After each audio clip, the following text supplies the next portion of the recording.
जय माता दी।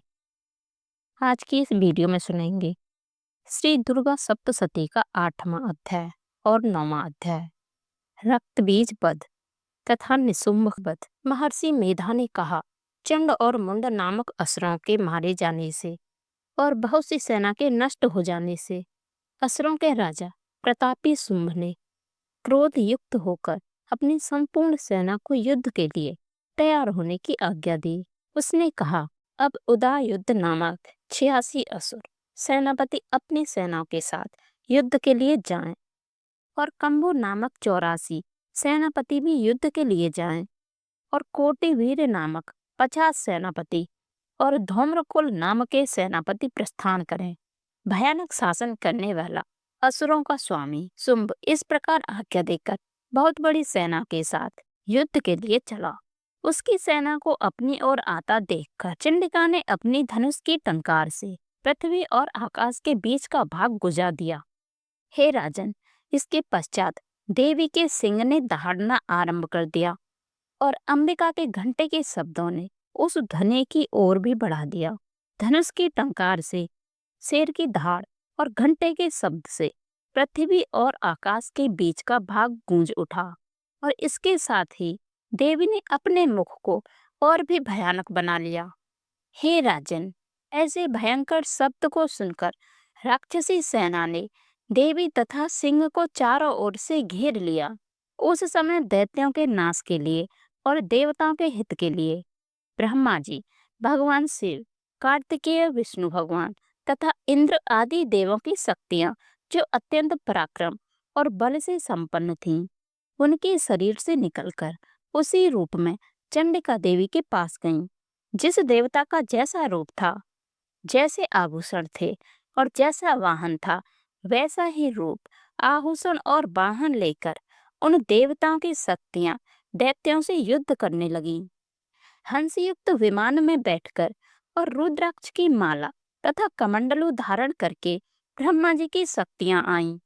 वृषभ पर सवार होकर, हाथ में त्रिशूल लेकर, महानाग का कंकड़ पहनकर और चंद्र रेखा से विभूषित होकर भगवान शंकर की शक्ति माहेश्वरी आईं और मोर पर आरूढ़ होकर हाथ में शक्ति लिए दैत्यों से युद्ध करने के लिए कार्तिकेय जी की शक्ति उन्हीं रूप का धारण करके आईं। भगवान विष्णु की शक्ति गरुड़ पर सवार होकर शंख चक्र श्रृंग गदा धनुष तथा खड्ग हाथ में लिए हुए आईं।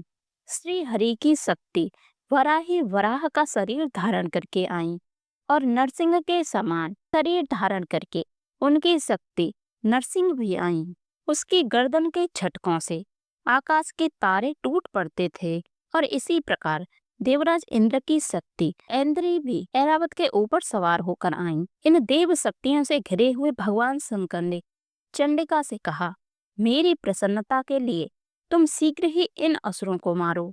इसके पश्चात देवी के शरीर में से अत्यंत उग्र वाली और सैकड़ों गीदड़ियों के समान आवाज करने वाली चंडिका प्रकट हुई।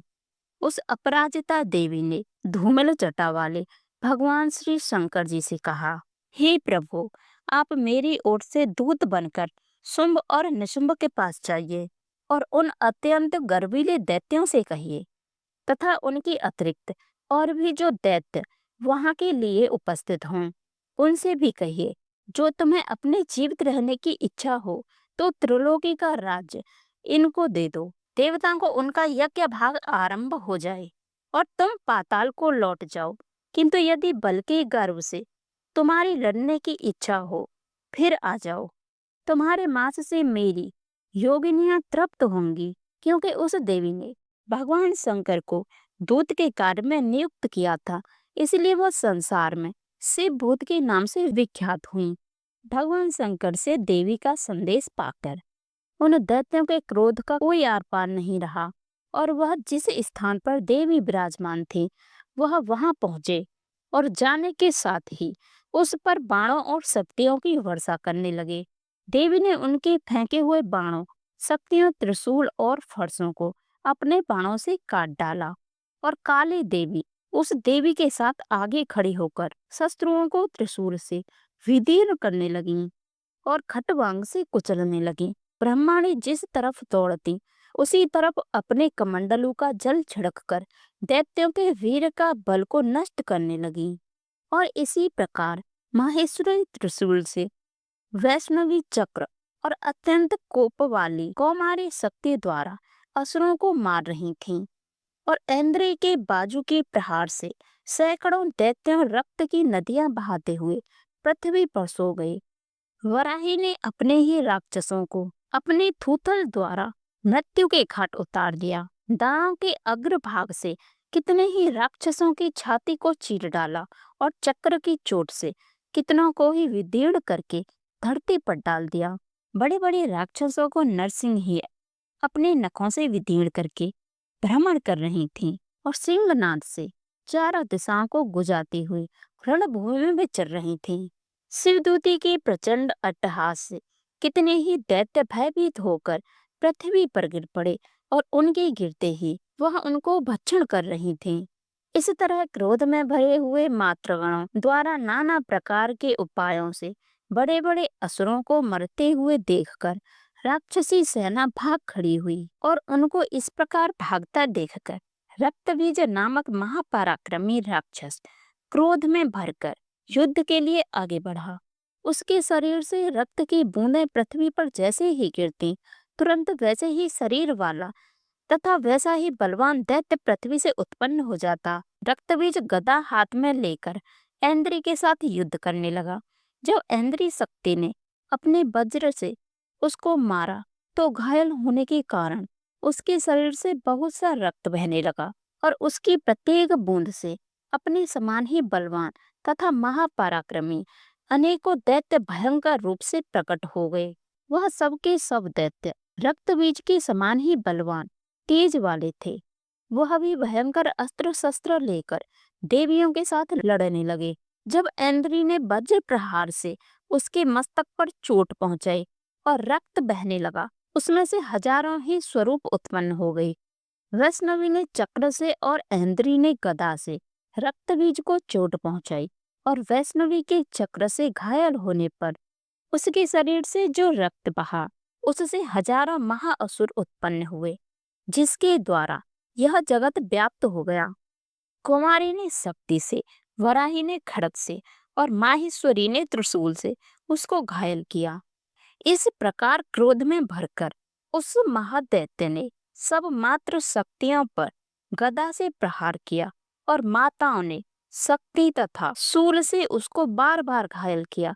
उससे सैकड़ों महादैत्य उत्पन्न हुए और इस प्रकार उस रक्त बीज के रुद्र से उत्पन्न हुए असुरों से संपूर्ण जगत व्याप्त हो गया, जिससे देवताओं को भय हुआ। देवताओं को भयभीत देखकर चंडिका ने काली से कहा, हे चामुंडे, अपने मुख को बड़ा करो और मेरे शस्त्र घात से उत्पन्न हुए रक्त बिंदुओं तथा रक्त बिंदुओं से उत्पन्न हुए महाअसुरों को तुम अपने इस मुख से भक्षण करती जाओ।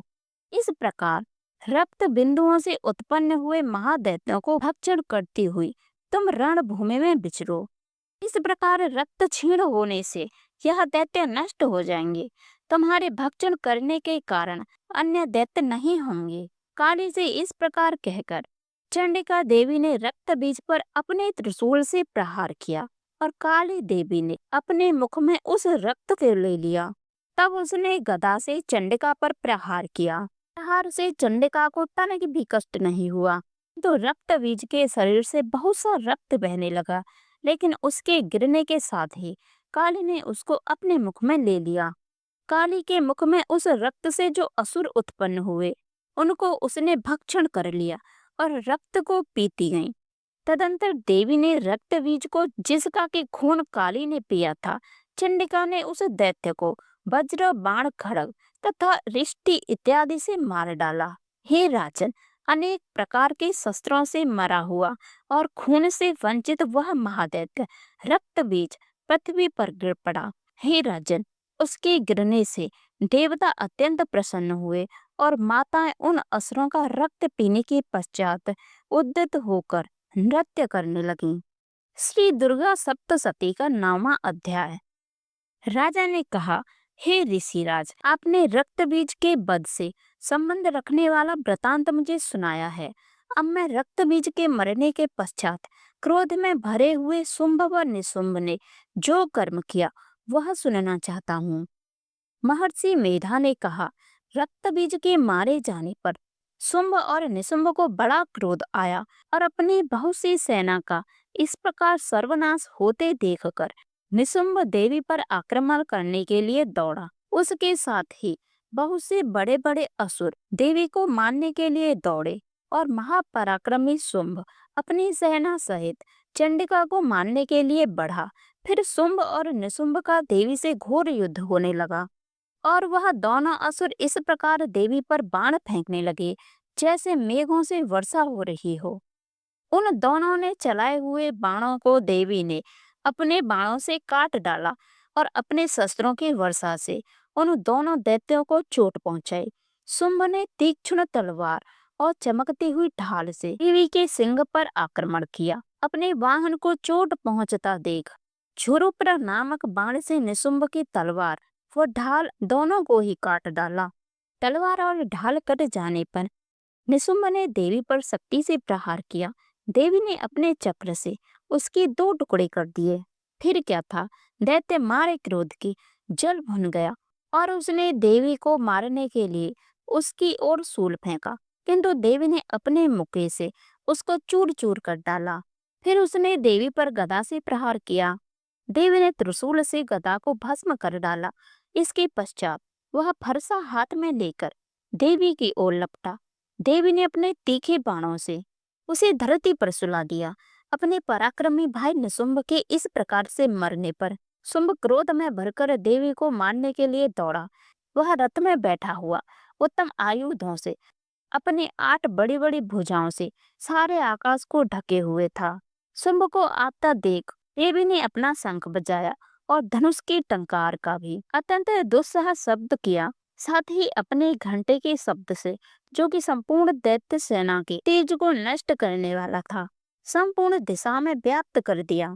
इसके पश्चात देवी के सिंह ने भी अपनी दहाड़ से, जिसे सुनकर बड़े बड़े पहलवानों का मद चूर चूर हो जाता है, आकाश पृथ्वी और 10 दिशाओं को पूरित कर दिया। फिर आकाश में उछलकर काली ने अपने दांतों का हाथों को पृथ्वी पर पटका। उसके ऐसा करने से ऐसा शब्द हुआ जिससे कि उससे पहले के सारे शब्द शांत हो गए हों। इसके पश्चात शिवदूती ने असुरों के लिए भय उत्पन्न करने वाला अट्टहास किया, जिसे सुनकर दैत्य थर्रा उठे और शुंभ को बड़ा क्रोध आया। फिर अंबिका ने उसे, अरे दुष्ट, खड़ा रह कहा तो आकाश से सभी देवता जय हो बोल उठे।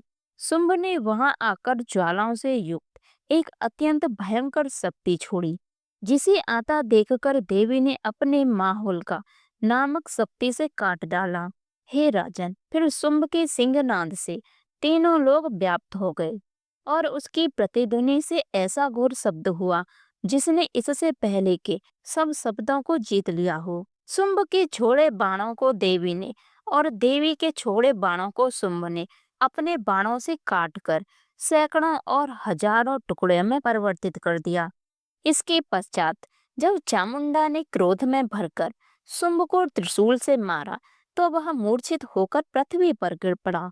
जब उसकी मूर्छा दूर हुई तो वह धनुष लेकर आया और अपने बाणों से उस राक्षस ने 10,000 भुजाएं धारण करके चक्र आदि आयुधों से देवी को आच्छादित कर दिया। तब भगवती दुर्गा ने कुपित होकर अपने बाणों से उन चक्रों तथा बाणों को काट डाला। यह देखकर शुंभ हाथ में गदा लेकर चंडिका को मारने के लिए दौड़ा। उसके आते ही देवी ने तीक्ष्ण धार वाले खड्ग से उसके गदा को काट डाला। उसने फिर त्रिशूल हाथ में ले लिया। देवताओं को दुखी करने वाले निशुंभ त्रिशूल हाथ में लिए हुए आता देखकर चंडिका ने अपने शूल से उसकी छाती पर प्रहार किया और उसकी छाती को चीर डाला। शूल विदीर्ण हो जाने पर उसकी छाती में से एक उस जैसा ही महापराक्रमी दैत्य ठहर जा कहता हुआ निकला। उसको देखकर देवी ने बड़े जोर से ठहाका लगाया। अभी वह निकलने ही नहीं पाया था कि उसका सिर अपनी तलवार से काट डाला। सिर के कटने के साथ ही वह पृथ्वी पर गिर पड़ा। तदंतर सिंह दहाड़ दहाड़ कर असुरों का भक्षण करने लगा और काली शिव दूती भी राक्षसों का रक्त पीने लगी। कौमारी की शक्ति ने कितने ही महादैत्य नष्ट कर दिए। ब्रह्मा जी के कमंडल के जल से कितने ही असुर समाप्त हो गए। कई दैत्य माहेश्वरी के त्रिशूल से विदीर्ण होकर पृथ्वी पर गिर पड़े और वराही की प्रहारों से छिन्न छिन्न होकर धराशायी हो गए। वैष्णवी ने अपने चक्र से बड़े बड़े महापराक्रमियों का कचमूल निकालकर उन्हें यमलोक भेज दिया और ऐन्द्री से कितने ही महाबली राक्षस टुकड़े टुकड़े हो गए। कई दैत्य मारे गए, कई भाग गए। कितने कितने ही काली शिवतूती और सिंह के भक्षण कर लिए गए।